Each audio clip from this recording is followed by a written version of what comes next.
A lot of people that either follow my work or have read my books or listen to my audios know that I tend to favour, as a means of conceptualising hypnosis, I tend to favour a sociocognitive perspective, very evidence-based perspective as far as hypnosis is concerned, and the way in which hypnosis can be explained in terms of a mindset. You adopt a very particular set of attitudes and expectations and adopt the role, and thus the sociocognitive perspective becomes a very particular, very practical way of explaining hypnosis. Now, despite it being very, very practical and very evidence-based, it's sometimes quite difficult to explain the kind of modulating factors that comprise it, and then explaining hypnosis. And a lot of people sort of fall back on rather outmoded and less evidence-based explanations of hypnosis, just because they're simpler, perhaps, to explain to clients. One way in which I tend to socialise people to a sociocognitive model of hypnosis tends to be by importing one of the several ABC models that's used in the field of cognitive or cognitive behavioural approaches to therapy, and a means of socialising people to cognitive therapy approaches is very often using this ABC model of antecedent, beliefs, and consequences.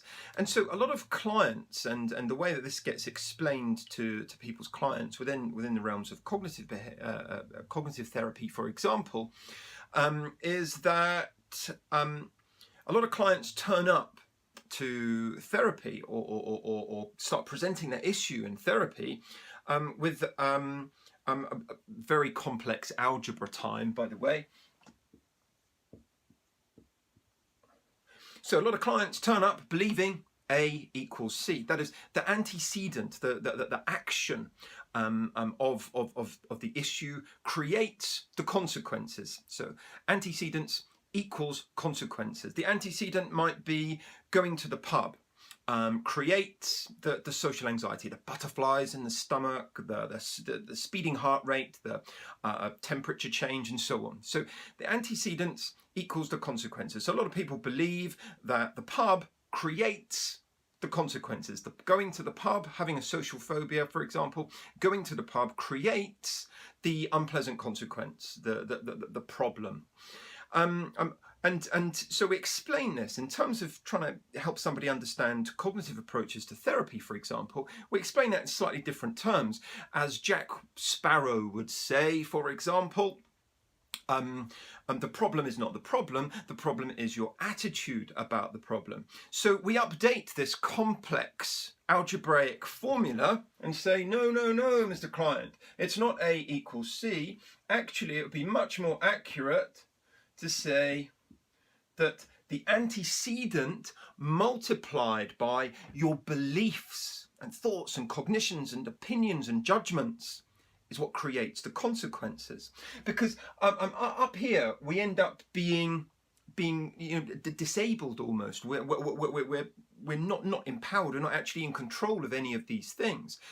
Whereas here now, the antecedent, so going to the pub, if the person had a social phobia, multiplied by the beliefs that the individual had and the thoughts, the judgments, the opinions, and so on, is what creates the consequences, what creates the problematic response to being in the pub, for example.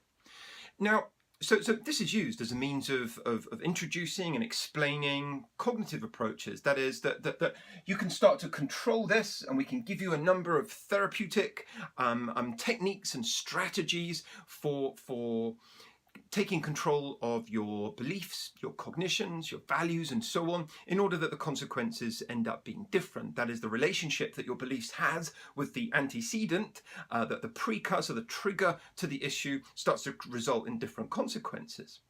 Now, a lot of people understand that, and it's a fairly simple model to understand. We can borrow that, we can import that as a means of conceptualizing hypnosis as well. So, if I just start again for a moment. So a lot of people explain hypnosis or believe that hypnosis is A equals C. That is the antecedent, the induction creates the consequences being hypnosis. So the induction, I start to zap someone and it creates the hypnosis. That's right, isn't it? Well, no, it's not. Certainly it's not according to the sociocognitive perspective, because with the sociocognitive perspective, an explanation of hypnosis, this is a collaborative process. The individual being hypnotized is an active agent within it. It's as much their responsibility, the hypnosis, as the master, all-powerful, wielding hypnotist. And that was all tongue-in-cheek, by the way. I wasn't suggesting that was real, all-powerful, and so on. But you kind of get my point. So again, we say, look, this is not right. It's not the induction does not create hypnosis. The antecedent, the induction, does not create the consequences of hypnosis. Instead, I'm guessing you know what's going to come next. So this is wrong. Instead, it is the antecedent, the induction, multiplied by the individual's beliefs, expectations, attitudes, and so on, is what creates the consequence of hypnosis occurring. So therefore, if we can educate the client on this component, that is, educate them with regards to the kind of mindset to adopt, the attitudes to have, the role to adopt, and how to collaborate effectively and be a good hypnotic subject by developing this particular mindset, then the consequences, that is the hypnosis and ultimately the therapeutic impact of the hypnosis, is advanced and is happens much more as a result of that. And this is much more empowering. This is much more, this helps to develop the client's self-efficacy much more than if they believed it was all in the hands of some sort of benevolent force of the hypnotist, for example, creating the consequence, or the induction even being responsible for creating that. So the antecedents instead start to become the adoption of a mindset, and the adoption of a mindset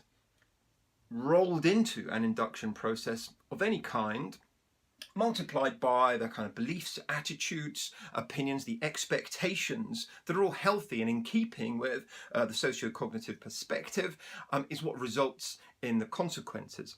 And I tend to think that you can put that in a very client-friendly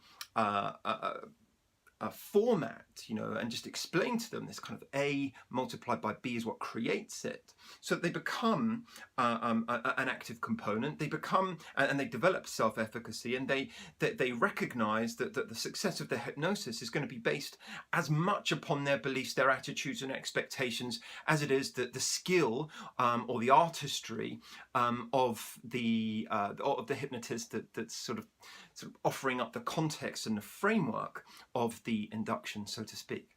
Hope that helps. There'll be more of these videos soon. Okay, toodaloo for now.